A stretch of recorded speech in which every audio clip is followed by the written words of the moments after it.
Israel ആക്രമണത്തിൽ പരിക്കേറ്റ ഫലസ്തീനികൾ ചികിത്സയ്ക്കായി ഒമാനിലെത്തി. കഴിഞ്ഞ ദിവസം രാത്രിയോടെയാണ് കുട്ടികളും സ്ത്രീകളും അടങ്ങുന്ന സംഘം ഒമാനിലെത്തിയത്. അധികൃതരുടെ നേതൃത്വത്തിൽ ഊഷ്മളമായ വരവേൽപ്പാണ് ഫലസ്തീനികൾക്ക് നൽകിയത്.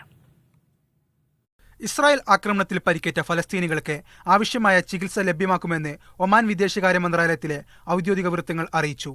പരിക്കേറ്റ ഫലസ്തീനികളെ എത്തിക്കാൻ സൗകര്യമൊരുക്കിയ ഈജിപ്തിലെ അധികാരികൾക്ക് വിദേശകാര്യ മന്ത്രാലയം നന്ദി പറഞ്ഞു.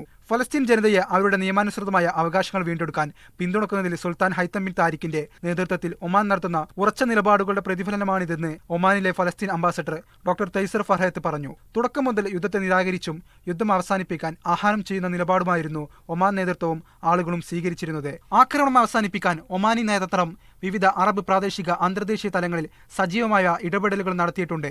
ഗസ മുനമ്പിലേക്ക് മാനുഷിക സഹായം എത്തിക്കുന്നതിൽ ഒമാന്റെ പങ്ക് വലുതാണ് എന്നും ഫലസ്തീൻ അംബാസഡർ പറഞ്ഞു. Media 1 Muscat.